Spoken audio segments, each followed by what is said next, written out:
Shit's about to get real, bulls. That scared me to death. I'm going to have nightmares about that intro for weeks. That is the horror movie version of The Adventures of Milo and Otis. Bulls, who would have ever thought this would be an entry in Tragedies in Tinseltown? I think this is like the 9th or 10th episode that we have done over the years. We don't do many of these because we usually try to go all out for these. But here's the thing about this one, and I guess we'll talk about the movie and then the tragedy surrounding the movie. But hardly anybody still knows really about this. Well, it was an 80s movie, really. It's for some reason it's like a product of its time. And I don't think movies where you have a live action animal film that's narrated by somebody are really ever been popular for a long time. I do remember watching this movie multiple times when I was a kid, though, just because it's such a unique concept that they set up, a dog and a cat on this adventure, live action. I think Dudley Moore is the narrator, which is who does a fantastic job. He's pretty much the whole effing show. But for the first time ever, we went back and watched the original Japanese version of this movie, and we'll be talking about that as well. The Adventures of Chatron, a kitten story, also known by many as The Adventures of Milo and Otis. Yeah. And I want to be honest with you guys, and we appreciate everybody in the chat. We're going to get into this movie here. Probably not going to be a crazy long episode just because this show, I tried to gather as much information as possible on it. There's not a lot on it, just the time frame and when this was made. But the proof itself really is in the movie, and some of the scenes is actually in the movie.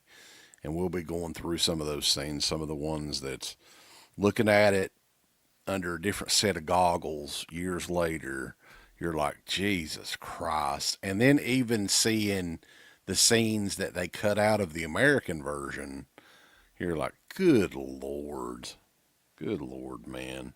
So, just to give a disclaimer to people watching this episode, there's nothing overtly graphic in this at all, because there's no graphic footage really left that actually made the airing thing. But some of the things that we'll be talking about probably will be graphic, although we'll try to keep that down to a minimum of what YouTube standards are. But yeah, anybody that knows us, you and I both are animal lovers, right. Not in a bestiality kind of way, but we have pets.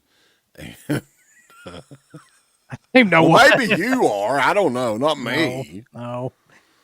I've got a cat that I've had for the last 12, 13 years at this point. And you've always had animals. Everybody remembers Noodles. It was in all the old school DEADPIT videos. So yeah, this kind of hits home with us. We're going to talk about it. And just the massive success that this movie had in the 80s. But we're going to do some shout outs and get to the chat as well. Also, it's the eve of my 29th birthday, Uncle Bill. I turn 29 again tomorrow, and we're going to have a big shindig here at the house. Sarah's going to be making me some lasagna using my mom's old recipe. We're going to have some garlic knots. Going to have some chopped salad, tossed salad. You can toss the salad later. And it's going to be a good time. And anybody that wants to get me anything for my birthday, I'd greatly appreciate it, because I don't have enough stuff. I'm going to get you a damn ass whipping. I'm going to come over there and punch you right in the damn face and then run out. I did get some Temu items recently. Can you tell by the background anything that's changed?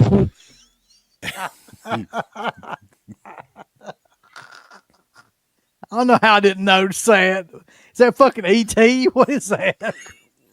No, That's Freddy. He's got new eyes. See? He's got almost like Robert Gibson eyes. He's like, back at rock and roll, daddy. Come on. Yeah. Holy shit. That's The best fucking 89 amazing. cents I've ever spent. And they're actually, they're like, they look like real eyes, but yeah, just on that Freddy, they just look kind It of looks a ridiculous. little too fucking. Yeah. That's so killer. So, all right, guys. The Carter black, says it looks like Willie Nelson. the blackest Peter Holy shit. the world has ever seen. One of your favorites, Uncle Bill, is in here. The devileth daddy. Look at that. Remember that picture there? What was that from, Uncle Bill? Is that from the Halloween party where you dressed up as the devil? Yes. What the fuck? That's obscure. That is. Witch Hunter, Crater Mania is in the house. This one is going to be fucked up, sir. La Mississippi Madman. He never gave a shit about this movie, he said. Dirk, Subjective Perspective Collective, is in the house. Jackson Jack, Manny Gatejo, Joe Stradamus 75, Scratch Bueno, The R-ing, Manic Exorcism, The Mayor, Justin Smith, Sean, Gory Tiger, Carter Derdention. Yeah, they went all John Landis on those dogs and cats. Possibly. There's been no definitive proof, but you just watch the fucking movie. That's all I want to say. Or not. Tape Rot Video, thank you, sir, for the birthday wishes. Big Money Mark. I don't know what the hell he's up to. He's got a gerbil down his pants as we speak. That's not kind to the animals either. Big Money. Edward 5150. Rambo Raff is in here. The Grievous Angel. Adrian James. The Spook House Podcast. Thank you, sir.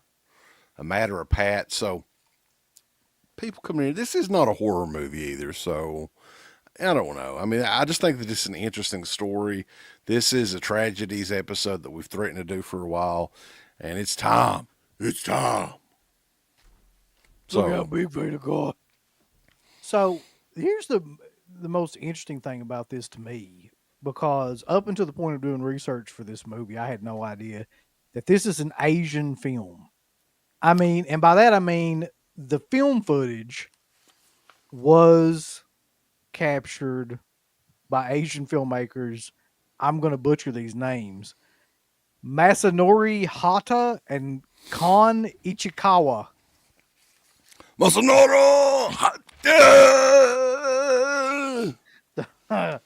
So, yeah, and did you get to watch the entire Japanese episode? It's got subtitles and everything. It's on YouTube. Yeah, you can watch it like anywhere, and like, you know, it's lacking the narration and everything, of course, like the English version has, but something about it is pretty funny to watch too with that particular version. Yeah, the tone of it is a bit different as well, and we'll talk about some of the differences a little bit later. But my introduction to this movie is I actually saw this in a movie theater when it came out when I was a kid. And at that point in time, I thought it was like the best thing that I'd ever seen. I was like, how did they get these animals to do all this? Yeah. And it was always kind of a favorite of mine. I always loved the movie, the charm of the movie, and you know, Dudley Moore's narration is really spot on and still works pretty well. But It's just a silly, like, yeah, kind of movie about a dog and a cat. Milo being like a tabby cat, and Otis being a pug, and they are just out doing like stuff in nature, and It's like an adventure sort of yeah, it's like an deal. adventure film, and they're out like and they interact with all these different kind of animals in nature and stuff like that. And there's narration over it, which is kind of like Dudley Moore being like, "Oh no, Milo, there's something in your way right now. You're going to have to go around it." That's Come on. basically the whole Yeah. damn He's movie. The like, stuff like, come on, let's go swimming. It's fun. "Yeah, Or you whatever. can't hang on this cliff forever, Milo. You've got to jump off at some point."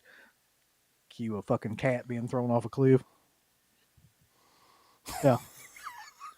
There's a lot. It's like There's a it's like lot. Homeward Bound, but a lot of animal abuse. So the story though, I mean, yeah, it's basically like an adventure story with this tabby cat and the pug dog. There's multiple. You can tell this is one thing that's obvious when you rewatch it. There's different animals in pretty much every scene. Like they're different ages and Right. sizes.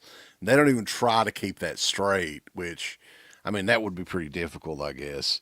But the main character, evidently, the cat, was played by 27 different cats, is what they're claiming. And the only article, now this was made, it took 4 years to make. And Mitsugoro's kingdom is where it was filmed. It was a private island that was owned by the director, who was a zoologist as well, evidently.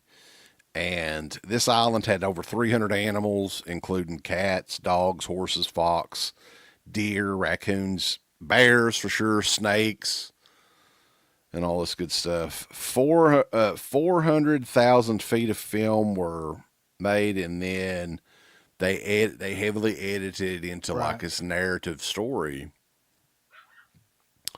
Real quick here, we do got a super chat from Mr. Deadlights. My uncle in Gatlinburg wants me to tickle his fancy. Well, go for it.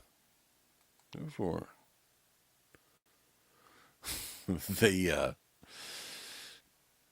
This movie released in Japan in '86. So if it's 4 years, this was started filming in like the early '80s. So like '82, '83, '84, '85.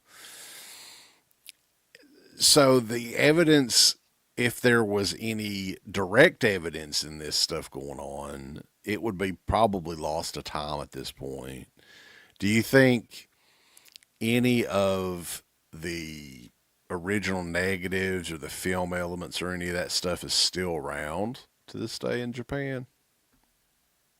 Yes, and the only reason I say that is because I know that like 70 hours of film were sent to the American company that would end up like I forget the name of them, but that they would end up like actually editing it down to what it is now. So I know in that 70 hours of film that probably exists somewhere, unless they were just like, listen, this can't ever get out. We've got to like burn this shit That's what immediately. I was wondering, the same thing. But yeah, so evidently, 4 years worth of material here, multiple different animals. The picture itself shows no animals being directly harmed, but they're definitely put in dangerous situations. And odds are, it looks very fishy to me that a few animals died during the making of this movie. Now, So here's the thing when you watch this movie, okay? So you will notice throughout like either version really, but more specifically like the American version, that whenever an animal seems to be like close to getting into real trouble or close to real kind of danger, you'll have like a cut and it'll just show like either the animal running away or the animal like, in a completely different scene. So a lot of what we're talking about stems from just the obvious danger that these animals were in, and then the sharp cuts that were made during these dangerous scenes, in which it really looks like there's no way that something couldn't have happened before they cut away. And we're going to talk about a lot of these scenes specifically coming up, but I just want to like throw that out there that like well, And keep in mind too that this was made for a children's movie as Right. well. So, and a lot of people talk about the animal cruelty that was in horror movies, which is bad as well. I guess it doesn't really matter what genre it is, but the fact that they put some of this stuff out there for children, for the consumption of, their viewing. Is it a Cat 3 film, Uncle Bill? I mean, there's probably three cats that got unalived in it, but I don't think you'd necessarily call it a cat. I mean, this is the thing too. Speaking of Cat 3 films, my experience in watching Cat 3 films leads me to believe that something absolutely happened on this film. Well, this, Because yeah. like I know how the Asians are about animals from watching some of these other films, and like at that, especially around that time period, and they really didn't give a shit. Like there's a lot of movies that will show you that makes Cannibal Holocaust look like a fucking Disney film. So I 100% believe that something happened on it. There's definitely some scenes in this in the Japanese cut that are more straightforward on like, okay, yeah, this couldn't have ended well. But at the same time, I almost think that the US version is more deplorable in what they did because they kind of humanized the animals with Dudley Moore and made a lot of this stuff more lighthearted when obviously like there was the one scene where the cat is drifting off in the river in the box and looks fucking scared to death, man. Well, there's multiple scenes in this movie that but Dudley Moore's like, "Oh, come on, this will be fun. It'll be fun. Oh, just get in here." that is kind of the more depressing thing is the narration over top of like clear like animal kind of abuse. Right. So yeah, a couple things to keep in mind too when you watch this movie is one thing that you will not see on this movie is that classic kind of no animals were harmed in the making of this film sticker, because the Humane Society, which is kind of over that, and there's multiple different like societies like that. There's one over in Asia, there's one in Australia, there's one in the US. But anyway, the one in the US did research into this movie because they'd heard so many like horror stories, and they could neither like confirm or deny that anything ever happened. So keep in mind everything that we talk about in this is speculation. There's no evidence that anything actually happened other than what you actually see on the screen, which would 100% kind of like lead one to believe that something did happen. But as far as like turning up, this is all word of mouth stuff, by the way. Mm-hmm. Yeah, there was an archived article from 1990 that was talking about their research into this. Because the movie, again, it came out in Japan in '86. What was it? The American Humane Society, or I can't remember the name of it. Is that it? American, it's something like that. I think it was on their website back in the early '90s. And like a lot of the archived, there's nothing archived about like the investigations and stuff. This was just so long ago. But what that article said, and it is an actual article on archive.org, the picture shows no animals being injured or harmed. However, before it was released in the United States, we heard rumors that some of the cats had died during the filming. We have attempted to investigate this through our contacts in Europe who normally have information on movies throughout the world. They had also heard the rumor, but were unable to verify it as being true. We have tried through humane people in Japan and through another Japanese producer to determine if these rumors are true or not, but everything has led to a dead end. There were a variety of different Japanese humane societies that put their names on it, but I mean, what in the fuck does that mean? Them people in fucking Japan, dude, holy shit. Like, well, it's a different world over there, man, because around the same times when those fucking guinea pig movies came out in Japan. Yeah. And here's the funny thing about this movie too. it was incredibly popular in Japan. Right. As a matter of fact, it won a popularity award for the most popular film by the Japanese Academy in 1987. Right. It was insanely popular over there and insanely popular, like in the United States too. So I didn't know this until I started looking into this movie, but like each country gets a rating from the humane societies for how they kind of like treat animals, right? From an A to a G. I don't know how they got to a G. I don't know like what the hell the kind of rating system that G is. is below F.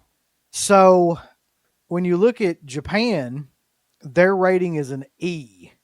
And more specifically, the worst rating that they have, because they break it down by certain factors, is animals used for entertainment and exhibition purposes. So that is one of their lowest rated things, meaning animals used in movies and productions and things like that. They have one of the lower ratings for that. I don't know if that's present day or if that's talking about like back when this was filmed. I researched it back when this was filmed. Mm-hmm. So like it wasn't good then, and I don't know No. how it is now. Well, we're going to get into like some of the specific scenes here in just a few, but some of the differences in, without talking about the actual, like some of the infamous scenes or some of the questionable scenes between the U.S. cut and the original or the Japanese cut. And this is the first time that I'd ever seen this Japanese version. I didn't even realize it was on YouTube, and it is. If you want to look up Adventures of Chatran, it's on there. And the quality's okay. It's not the best, but it's totally watchable, and it has the subtitles. So it's 15 minutes longer. It's got a totally different tone than the American version. The American version is definitely more ho hum, happy, go, this is a fun adventure sort of deal. In the Japanese version, it doesn't really seem that way. They have a totally different score, a totally different vibe. The narrator in it isn't doing funny voices, isn't talking for the animals or anything. It's pretty much like almost like you're watching a guinea pig movie or something, listening to a voiceover on that. That's what it is. Yeah, you're not lying. It is. It's very odd. Like And it's there's not.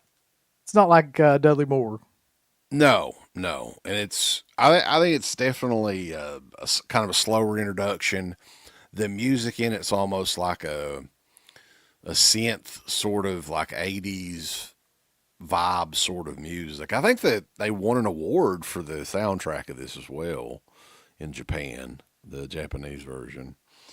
And there's poetry in various chapters of it, like when they're transitioning seasons in this, or from daytime to night, or locations or whatever. There's another female narrator that talking about the beauty of the river and the just all kinds of hippie bullshit as well.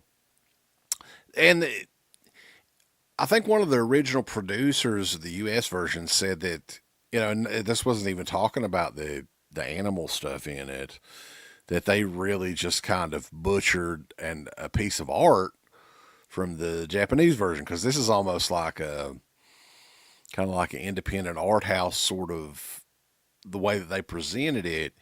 And another big difference in versions too, and I don't know if you noticed this, is the actual sounds from the animals were a lot more prevalent and out there in the Japanese version, like the cries from the cats and the dog and the bear, whatever else, kittens, all this shit, the snake. You can hear like it's, and that's what I mean by I had a problem with maybe even more the American version, because it was making such a light hearted, thing out of some of this shit that was going on. Whereas at the very least, the Japanese version, it was showing some, and no excuse for it at all. But at least they weren't like fucking acting like everything's is just a big fun adventure. You know what I'm saying? Yeah. So yeah, the tone of the American version is much more like, cartoon or something, almost like a live action cartoon.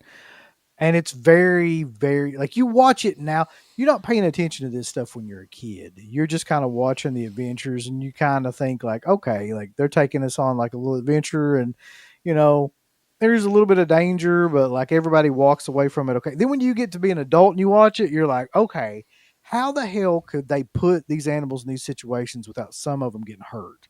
There's just no possible way. And Mm-hmm. watching it now, you if you do go back and watch this film, if people are brave enough to do that, you just know some of these scenes are heavily edited because something really, really bad happened. And I don't know if you clipped any of these scenes or not. I don't know. We didn't really talk No, about any of this. I didn't want to go there, man, because Yeah. it's bad enough talking about it. I thought about it, but like some of this stuff, even I mean, they cut down some stuff and threw in some different footage in the U.S. version, but some of the more disturbing shit is still in the U.S. version of the Yeah. movie. In the Japanese version, Milo is Chatran and Otis is Pusky. Pusky. Yeah. So Which I actually Milo, love that. That's actually a killer name for a dog. it is Pusky. Come on, Pusky. So everybody like knows when we talk about Milo, Milo is the orange tabby cat. And then Otis is the like white vanilla-ish kind of pug dog that's in the film. Okay. So you got to kind of know that, just to know that when we talk about some of these scenes, both of these animals were put in danger in several of these scenes. And there is real kind of violence in a way shown on this that I don't really think that they were taken very seriously back then, but would definitely be taken seriously now. People Um, would like this shit would never no, in a there's gazillion years. no way, Yeah. man. So But let's start. Let's go through it though, because I mean, there's a lot of there's. I've got at least 10 different scenes to go through in the sure. course of this movie. Okay, so first of all, the movie starts out like the cat Milo's on this farm. He gets kind of like curious and boisterous. He wants to go like explore the world, and he runs into a pug dog named Otis, and they start like ganging up, and they become friends, and that's like the start of the movie. Mm. So one of the very first things that happens in the movie is Milo is hiding inside of a box, and it's like a box for fruit or something like that, Hmm. and it's floating in a river, which then breaks loose from like a dock and then goes floating down the rapids of a river. Now, keep in mind this is not edited, like meaning there's a real cat in a Right. box in like a fucking what That's looks to kind be of like a wobbly down, or I mean, it's a wooden box. It's moving and rotating, and you know, and yes. this poor little cat is scared to fucking This is a death. kitten too. I want to Yeah. preface that. Like Yeah. it's a fucking kitten inside of a fruit box, like that you would just like get a bunch of fruit that goes down a river and then down a waterfall, A couple of different a, waterfalls. a couple of different waterfalls. And then several times in this you can kind of tell that they had to edit it because the cat had to fall out of that fucking box. So there's a Mhm. couple of times when it falls and then it just like the box turns but like doesn't go over, And they but you have can another tell shot. that Yeah. they've that's been edited. They've done multiple different takes of that. So that's like the very first happens in the movie. And that's Well, not even like nearly one the of the worst thing that happens in the movie. one of the Japanese cuts that's only in the version on YouTube that you can check out. It's very on and early on in the movie too, when there's a new litter of kittens. That's little cute little furry kittens. It's like the cutest little animals you can think of, right? Yeah. And they put him in a scene with a fucking snake. That's like one of the first scenes in the movie, and they're playing with this snake. I mean, I don't know if it's a venomous snake or not.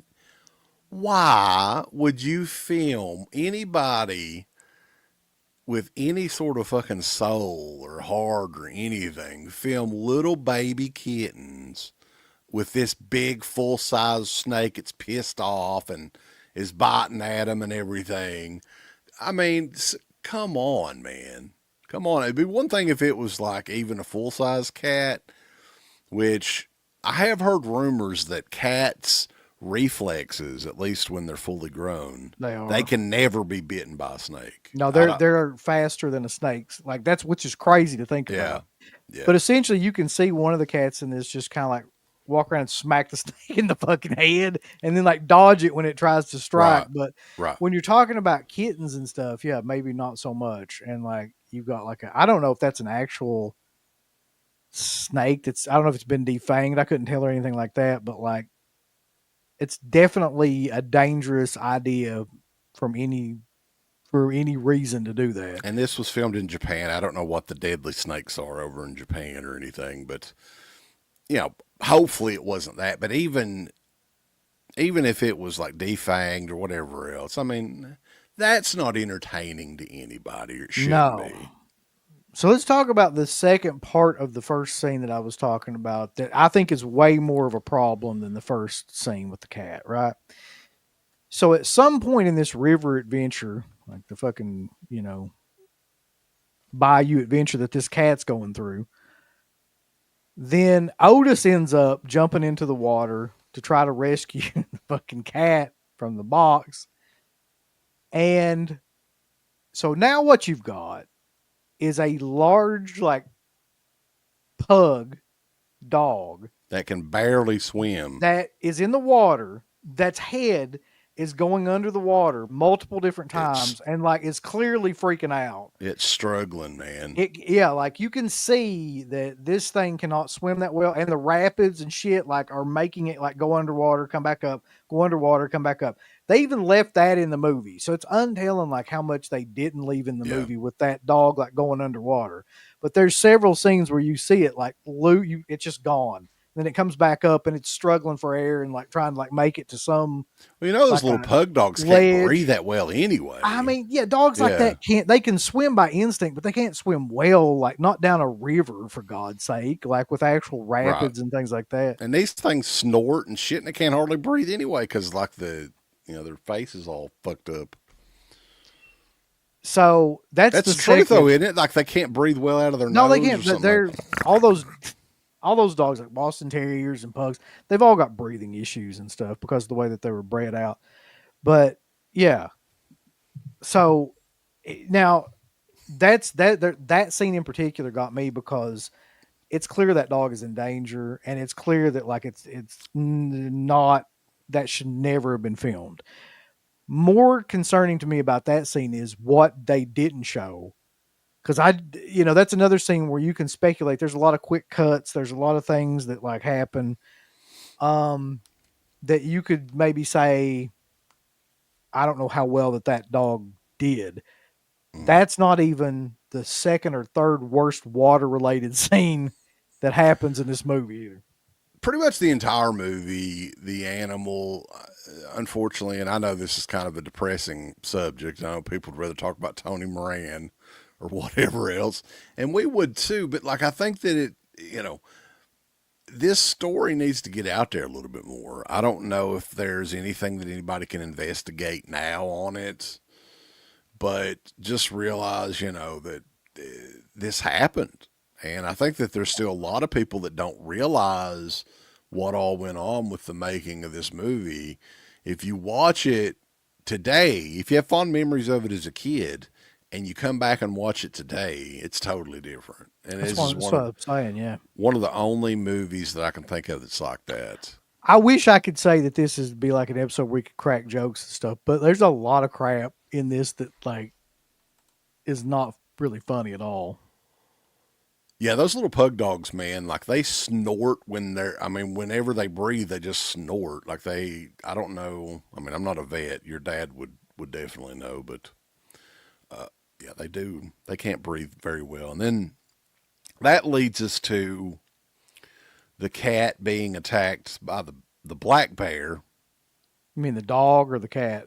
Well, the cat is starting to be attacked first, Okay. and then the dog is supposed to come to the rescue of the cat, right, and distract the bear. This And this this is like this is in my top 3 scenes that like something bad happened here in this yeah, movie. especially like there's an extended version of this on the Japanese cut,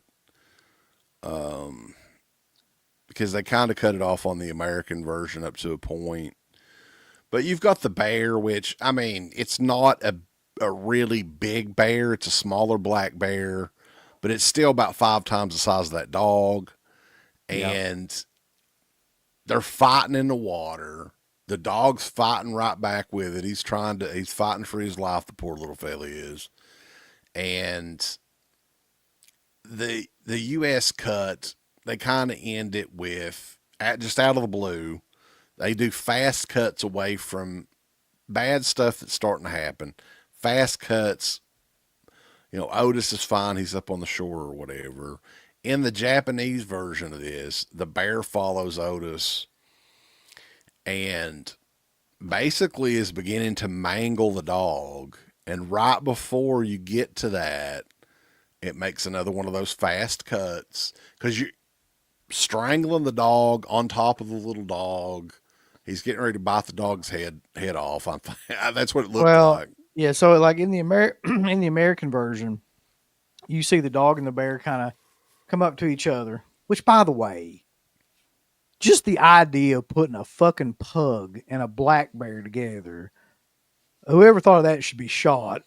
But They love secondly, fucking bears in this movie, oh by the yeah. way. Secondly though, they come together, right? They get like near each other. And you can tell this is not like a thing that should be happening. So the dog immediately starts to like attack and try to defend itself. The bear is like huge though, compared to that. Like the bear is like, hey, I saw that. The bear is like you were They and the saying, like man. 5 times bigger than this dog. So in the American version, what you see is the dog turns around to like walk away, and the bear like grabs it with its mouth by the back, by its back, and then it cuts, and then you see the dog like running away. What you see in the Japanese version is it does that, and then it kind of gets the dog in like a wrap around it to where it's like holding it, and it completely is immobile. It can't move, and then it's like starting to like go towards like its head biting, Hmm. and it cuts away. So you tell me, like, unless there's some, and this is all shot in a wide angle lens, by the way. So unless there's somebody about 5 feet, you know, out of camera sight with a That's going to grab tranquilizer the gun or bear. something, Yeah. yeah, I don't understand how something bad didn't happen there. No, no. I mean, that was one scene where I was like, oh my God, I can't believe people aren't really talking much about this. Again, this is one of those things, though, that had happened in a time when you could get away with this sort of thing, I guess. This is the early 80s, filmed in Japan. I don't even know that, but back then, I don't even know watching that if somebody could be like, yeah, that's fine. Like, I don't see how you could watch that and think, yeah, I'm sure What do that you, turned out what do well. you think it was, though? Because the parents were watching this back in the day with the kids. Do you think, like, the audience was way more naive then on how they got these shots and didn't really think about it? Or, I think that you probably just assumed because the 80s were a much more optimistic time in terms, especially movies. I think they probably just assumed that in good faith that the directors like knew what they were doing and were trying to do that. I don't think that we have that kind of like feeling looking back at a lot of these movies now. I don't anyway. this is a weird one, though, man, because I can't think of another movie that's similar to this where everybody was pretty much, I don't say, not really brainwashed or anything, but I mean, it was around that time period, people didn't really, I guess they didn't think about it. I mean, as a kid, you don't really think about stuff like that. But what was the parents thinking about? I don't. I think another part that contributed to it was number one, it was sold to you as a kids movie, so you'd never in a million years think something like that would actually happen. But Yeah. number two, that narration and the way that it went about, like it just was so like upbeat and happy that it threw off anybody like thinking anything like that. I don't even think anybody would have thought anything about it had it not been for like a couple people. Like the story goes that a couple people on set contacted for some reason the Australian Humane Society was the first one that I think they contacted. Like, that's the New Zealand Humane Society. It works as both. Yeah. And they were the ones that first kind of like lodged complaints and stuff. And this was supposedly from like on set people that were concerned about this movie. Now, like I said, this is all rumor and innuendo and speculation. Nobody really knows what the hell happened, but I'm just saying. So, like moving forward from that, though, right? And you could talk about this too. I guess the next scene, there's so many scenes, dude, but I think the next scene that I remember being iffy was the scene with the birds, The seagulls. the seagulls, yeah. And you're like, how could this turn out well? There's a few cats that got it, man. Like, it just seemed like to me, those were gigantic fucking birds compared. And the cat in the scene that they were using there, and most of the shots that you see in this part is small. It's a very small cat. So those birds could have easily ripped that cat apart. And I think it may have happened to a couple. Like, the rumors were that there were multiple cats. Like, there were actually a ton of cats that died. That was the rumor during the making of the movie, like 10, 11 cats. And if you go into some of the reviews on this too, especially on IMDb, like, there's a lot more info that's really unsubstantiated, but Yeah. is totally believable. Like, people talking about, I guess, some of the rumors behind what happened there. The seagull stuff is fucking brutal Yes. to watch. And the cat is so terrified too. So basically, they just let these cats like go out, and there's this scene where it's like, oh no, you know, the buds are attacking. It's like a beetle or something, but like, you know what I mean. And then like these actual seagulls are coming down and like attacking these fucking kittens. Dudley Moore was doing like, they just want to play with me. It's the seagulls that want to play. Yeah. that's what they should, because that's what they did the entire movie. The cat never in danger, it's just having a fucking hell of a lot of fun. Yeah. Looked like it was having a lot of fun. Yeah. So there's that scene. And then there's actually two scenes in this where it actually is like animal abuse, like shown to you without any cuts or anything, right? Yeah. And the next one that I can think of where this is an actual scene that like demonstrates that is the like crab attack scene where they have a crab. It's not a little crab. It's an actual like full size fucking crab. And Milo is like playing with it. And this cat in real life, in real time, is playing with this crab. And of course, crabs doing crab shit. It They fucking pinch. like latches onto this cat for real, and they have it on here and will not let go. On its nose, kind of near its nose. Yeah, like on its face, like right on its cheek or Yeah. nose or whatever around through there. And I'm watching this, and I'm like, man, what?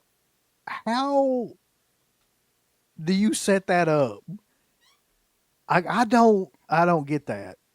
I would have grabbed the hell out of that crab and boiled the shit out of it that night. That'd been me. Like, Melt me some butter and go to town. how on they little leave son that of a bitch. in though, by the way, because that's brutal, man. Like this crab is legitimately attached to this kitten's face, and Yeah, it's a small cat again. Yeah, Milo goes back and forth between being a full-grown cat and a kitten probably half a dozen times throughout this movie. I don't know how they explain. I mean, I guess nobody cares, but no. Didn't you think, like, because in the Japanese version of the movie too, like there's different scenes, like in the American version, like there's a winter sequence where Otis meets with his, partner or whatever, and they have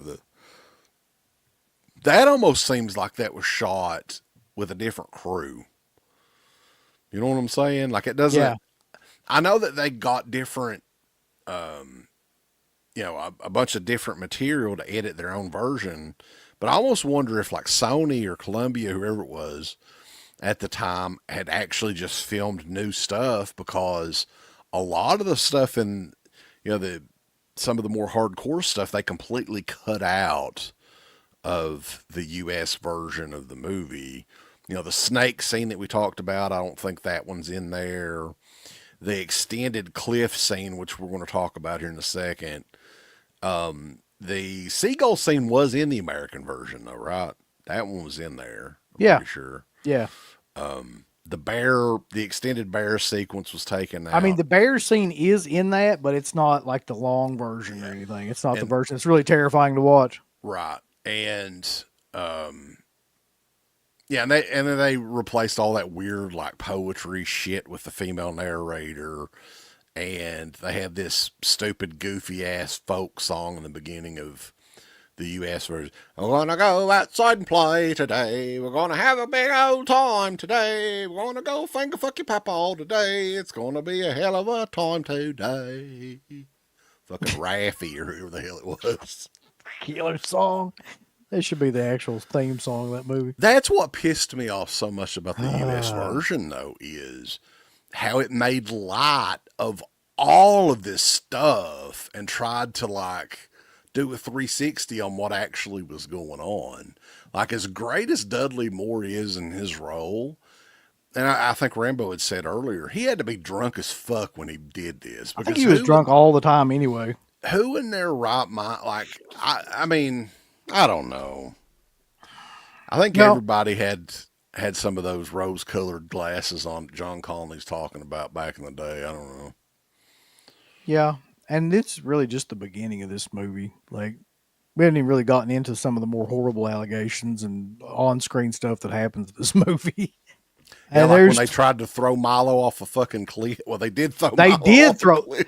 So, okay, yeah, that's probably the most egregious scene in this whole movie. There's like 100-foot cliff. Somebody picks a cat up, chucks it off of a cliff.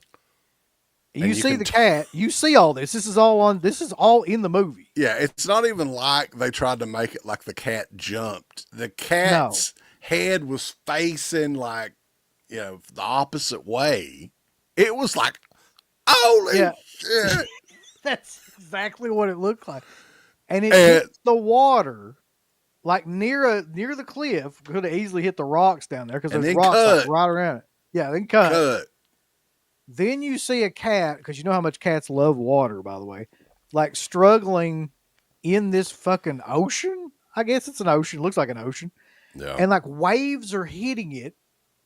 It's going underwater. It finally gets up to the rocks, tries to climb straight up the cliff, and keeps falling backwards and hitting either the water or the rocks. I think that was the extended Japanese cut as well, because they kept showing it falling over and over. Like at least 3 or 4 different times, because you can't. I mean, and then finally, something. At least to me, something bad's happened, because like they just cut away from it completely and do like something else, and there's no way, man. But again, and this is the thing. Which, I mean, this is in the U.S. version. The cat being thrown off the cliff is in the U.S. version as well. Yes.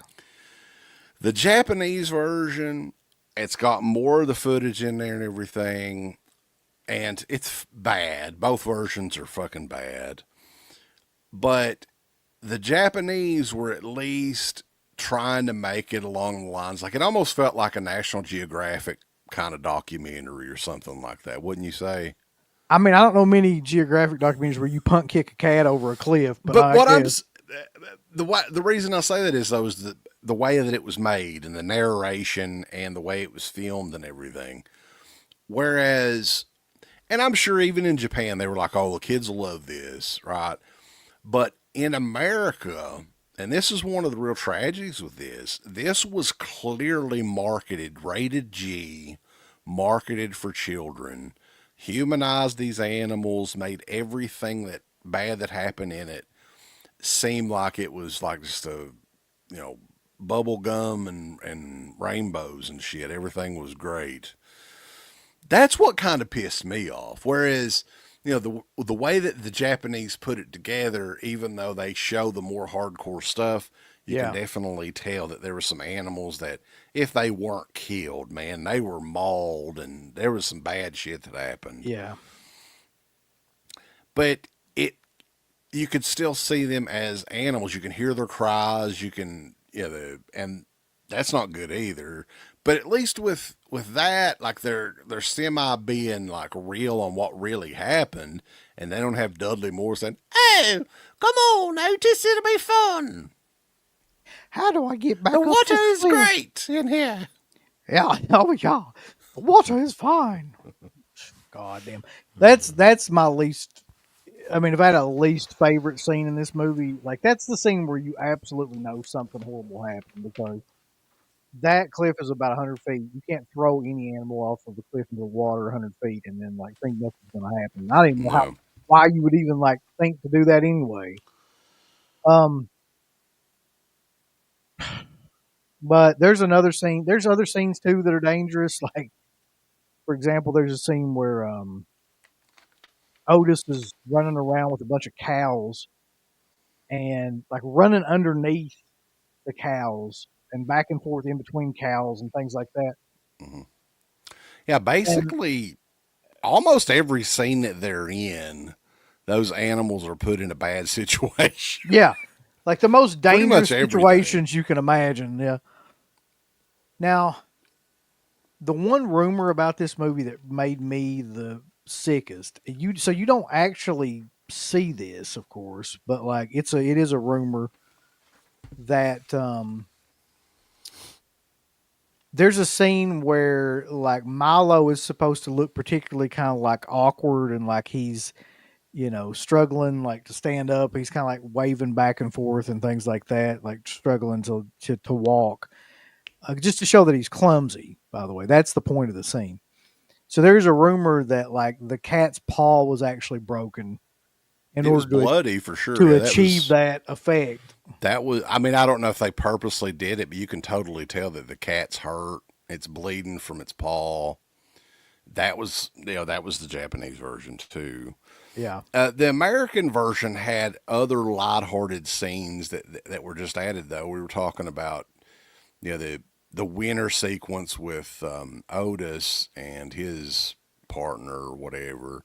There's a scene in the beginning where Milo and Otis are both protecting this egg, and there's kind of like a running storyline with that they just that's not in the Japanese cut. They were trying to make it more of a lighthearted thing, I guess, and more stuff was focused on the beginning of the movie at the farm. But yeah, Indie Phantom, there's no voiceover as far as, like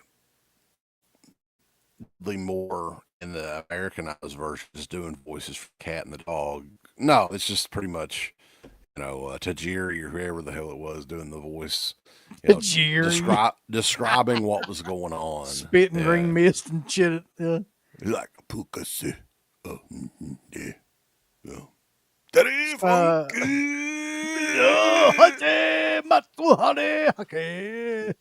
No, so what happens is this film comes out. It is the third highest grossing film in Japanese history at that time. It does amazing. It does amazing in the States. Nobody really I think it was the highest grossing movie in Japan that year as well. Yeah, nobody questions anything about it until there's like some reports of on-set workers that make allegations and things like that to like different humane societies. Then the American Humane Society, like I said earlier on, they investigate. And by investigate, basically, from what I can gather, Just make phone calls. they make phone calls to other humane societies in Japan and Asia and ask, hey, what happened on the set of this film? And they're like, oh, nothing. Or what? Whatever it's like they say. You saw nothing. And then they're like, okay, well, that's a dead end. And then it just dies with that. And that's basically it. Like, I don't think anybody followed up. No. I don't. And it was kind of lost to time. Like, a lot of the information is long gone there. Like, the footage, I think the footage still exists. I think it's at Sony, and it's under lock and key. Like, there's nobody that's going to see the 70 hours of raw footage that was shot. Because what you're essentially going to see, in my opinion, is cats dying on camera, a dog drowning, a dog being mauled by a bear, and more for sure. And I think that, at this point in time, companies like PETA exist to protect animals on movies. This sort of thing will never happen again anyway. So, there's no worries about that. But to go back to the popularity of this movie, adjusted for inflation, this film grossed an equivalent of $226 million in Japan and $34 million in the United States, for a combined inflation adjusted $260 million in Japan and the United States. For a movie like that, that's fucking insane. That is crazy. That's an insane amount of money for that. And I think Eli Roth's attorney brings up a good point too. Like, they did talk to the producers of this movie, who did deny that anything happened on this movie. So, keeping in mind that everything that we're talking about is all speculation and rumor and allegations, and none of this stuff has ever been rumor proven, and innuendo, never been proven to be true. I would just encourage anybody to watch this film now. Watch either version of it, but particularly the Japanese version, and you make your own assumptions about how they would do some of these scenes without an animal getting hurt. And in some cases, that's clearly an animal gets hurt on camera.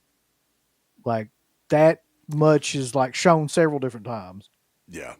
Yeah, in particular, the big ones, in my opinion, is the dog being mauled by the bear.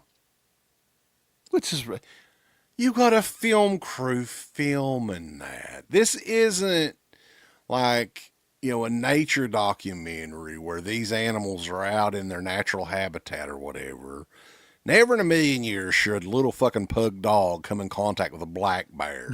No, and it's so fucking obvious when you watch this that bear wants to attack that dog, and does. But I mean, it wants to kill it.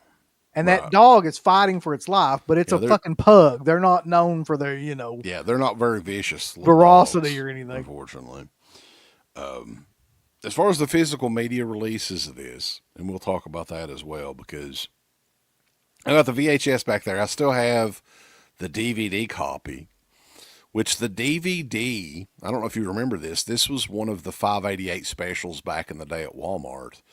So I think the DVD came out in 2000, 2001. Was a pretty big seller.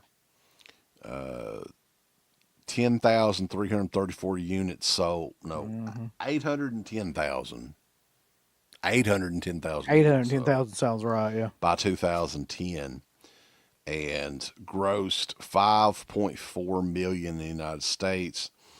And the Blu-ray was released in 2012 and very quickly went out of print. So that's kind of interesting. So maybe people online was complaining to Sony about this movie. And the unfortunate thing is this is a collector's item at this point. So it's a $50 or $60 Blu-ray right now because it's been out of print for well over 10, 11 years at this point. And this movie, I'm going to throw it down right now. It's never coming back out. I don't think that they'll ever try to re-release this on any sort of physical media again. It is available to rent, I think, on Amazon and Vudu and places like that, if I'm not mistaken. So I don't ever want to watch this again, if I'm being honest. I mean, you watch it, and I remember it. When I watched it, I was like, yeah, I completely remember this movie from when I was a kid. But when you watch it through the lens of an adult, and you're like, this is insane that these animals were put in these positions. It's crazy, even the stuff that they show on film, and you know that the stuff that they edited out was 1,000 times worse. I don't have any interest in ever watching this again.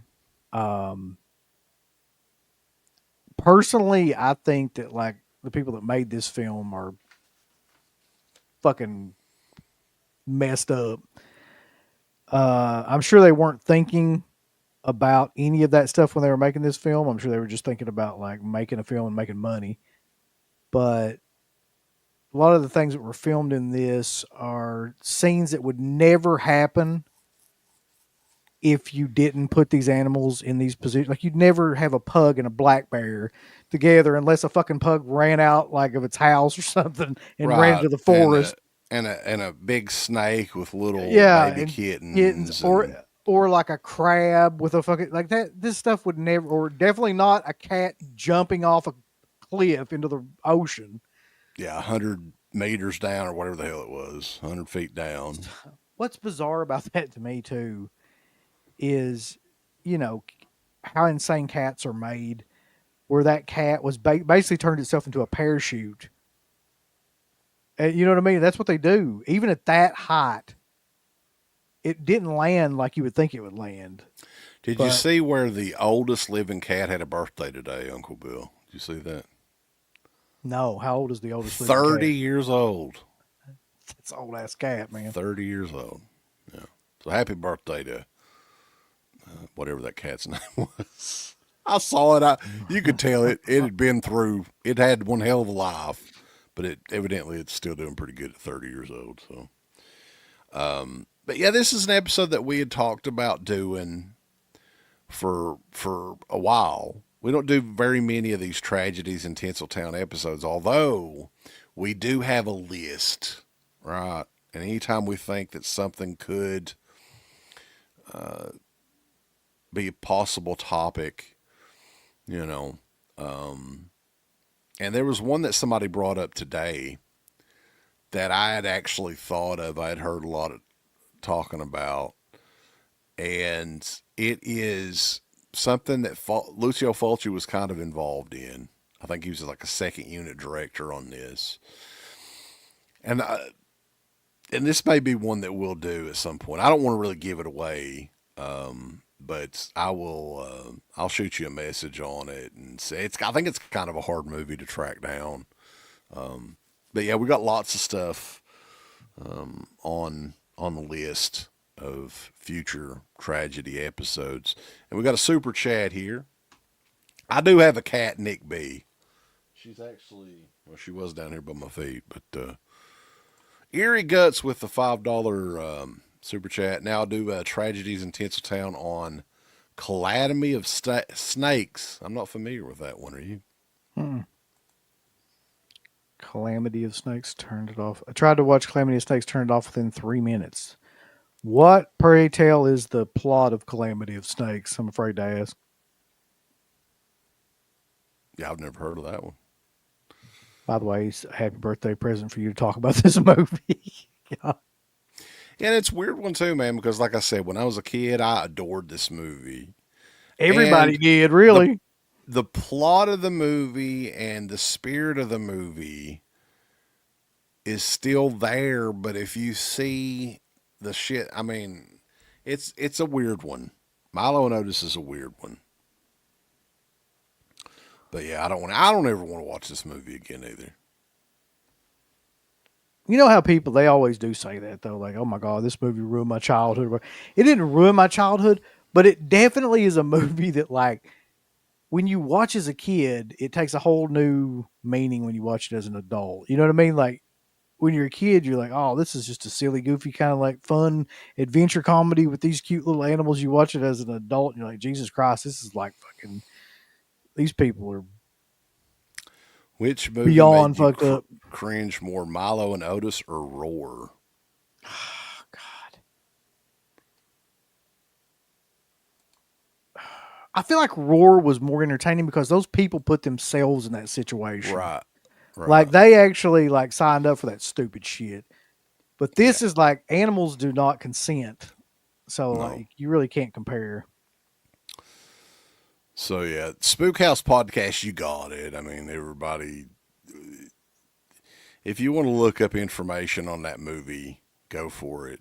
And there's some interesting shit, especially considering that he still will not sign anything related to that movie today, which I didn't know until recently. So, yeah. Rather than utilizing special effects to depict violence against snakes, Calamity of Snakes features genuine footage of snakes being mutilated and killed, included being burned alive. No, I'm good. Yeah, I'm not a fan of snakes, but I wouldn't want to see that either. You know, Roar is great. We actually did a fan commentary on Roar. Well, how long ago was that now? God, Will, man, like a year or something. I think it's at least 2 years ago. And we Roar, did a whole. Go ahead. We got a whole on our Patreon page if you want to become a member over there, and the commentaries are actually available. Most of them on the YouTube membership as well. So yeah, we did Roar. I think it was like 2 or 3 years ago, maybe. But yeah, was it Melanie Griffith's first movie? Had to be because she was really, really young in that movie.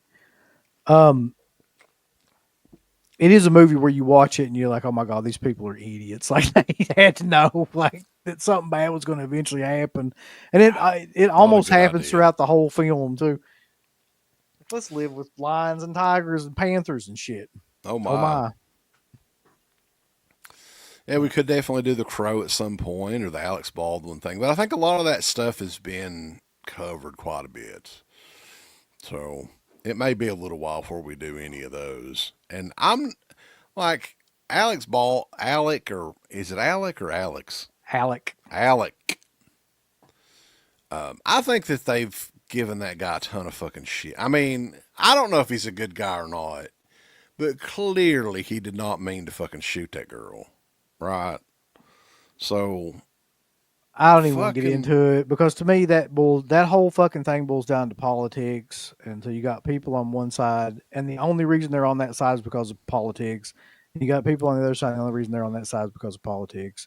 And it's just a big dumbass clusterfuck of people like arguing about that they have no idea about.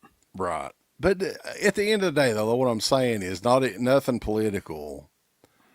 That fucking guy didn't go on set that day intending to kill anybody. And that's the fucking truth. So whether or not, people think that he needs to go to prison for that or whatever else. I mean, I think whoever was in charge of the firearms would probably be the one that should get in trouble. Right. I know it was still an accident, but they were the one in charge of all that shit. So, but I think it's very tacky that they're finishing that movie. And are they finishing that movie? I think so. I believe I'd let that one go, Bulls. It ain't like it's going to set the world on fire or anything, even if you do put it out. Like, why? Right. And I'm not an Alec Baldwin fan, really. I don't even know. Beetlejuice may be one of the only movies that I like with him. What else was he in that was any good, at least? I don't even know. I don't know. I mean, he's been in a ton of movies. The Shadow, wasn't he in that? I've never been like somebody that's like followed his career or anything. But what I'm saying is just basically common sense, you would think. But there's all kinds of people out there that are like out for his fucking ass or whatever, for whatever reason. Political but reasons. It is what it is. They can wipe my ass with their tongue if they don't like it. But I guess that is it, guys. It's going to be a brief show. That's a great idea, Darren. What's that? I didn't even think of that. Grizzly Man.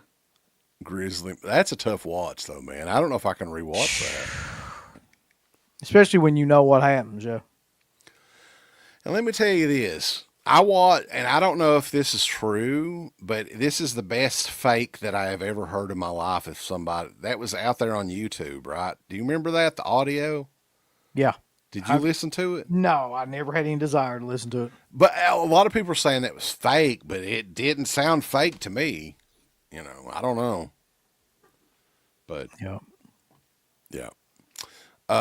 So what's some stuff we got coming up on the channel, Uncle Bill? I think you all are doing a Friday Night Lives tomorrow night. Is that right? We are doing Friday Night Lives tomorrow night. I have no earthly idea what in the hell we're doing on it, but I never really do anyway. So No, it's kind of how that show works. yeah, It's whatever.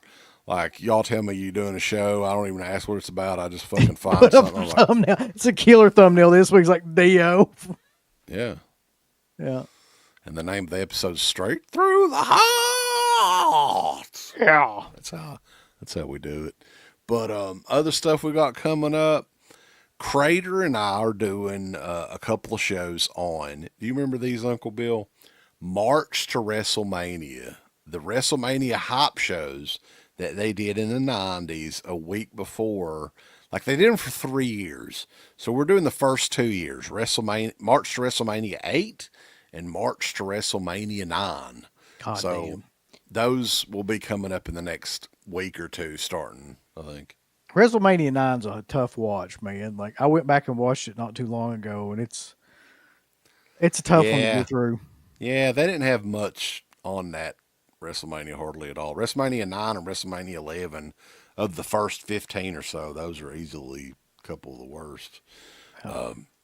And yeah, tons of other stuff. Dirk and Company are going to be back for 2 weeks in a row. They're covering that Argento set from Severin, and I think it's a 4-part series that they're doing. We have a brand new DEADPIT is Watching episode up, covering a lot of fun stuff on that. Lots of stuff, guys. And go and watch the videos, subscribe, go to the Patreon page, become a member. It's my birthday coming up here in about 20 minutes. So send me something for my birthday and anything else you had, and we can get out of here. When is the Scream Factory 8 show? It's going to be towards the end of April. We got Garrett, and we just need to confirm the date with Garrett and Christian. So that'll be coming up. We haven't done one of those in over a year. So those are always fun. The History of Arrow we did last week. That one was a lot of fun as well with Stuntman Mark. So yeah, lots of shit for you guys to check out. You should go and do that, right? Yeah, and you should also probably like this video right now while you're here. Then you're thinking about it, because it helps everything out. Like the video, comment on it. Doesn't really matter what you comment, just comment on it, because that helps us out too. Share it with your family, friends, neighbors, and even distant subscribe. relatives. Yeah, all that shit. And we will catch you guys next time over at DEADPIT. I want all these people to click everything they're supposed to click. You haven't been liking them, you haven't been subscribing to them, you haven't clicked the bell or notification or anything like that. Folks, why don't you click the like button? Do you hate us? Do you not want to see us succeed? Why don't you click the heart button? Is this something that you have against our particular show? Why don't you subscribe? You should click on one of them buttons right now if you want us to continue to bring greatness into your life. There's all kinds of wonderful shirts over at shop.deadpit.com. Simply the best horror shirts. On TeePublic, there are others, but they all suck. You can get some Dead Pit Radio shirts. You can get Last South on the Left. The Hills Have Eyes. Texas Chainsaw. Oh, wait, you can't say Texas Chainsaw. All kinds of shirts, folks. You're gonna love them. Shop.deadpit.com. Special thanks goes out to our supporters on Patreon. You know what kind of stuff you can get on Patreon, Uncle Bill, starting at only $1 a month? What's that? Access to every Dead Pit show since 2005. We got almost 200 fan commentaries that we've done over a decade. Here's what other fucking Patreons do. They're like, hey, give us money and then we'll let you see a video early that we're going to release like a fucking week from now, and then that's all we're going to give you. Meanwhile, we have a literal jukebox full of songs, thousands of reviews. I don't even know how many shows are up on there now that we've done over the years. Hundreds of thousands. You need to figure this out now and subscribe to us on Patreon and YouTube and Instagram. And help us to 1 million. The road to 1 million subscribers starts today. So DEADPIT on Patreon.com. Join today. Tiers start at only $1, but I'd recommend at least the $10 tier. You can do 50. The stock market's crashing around us.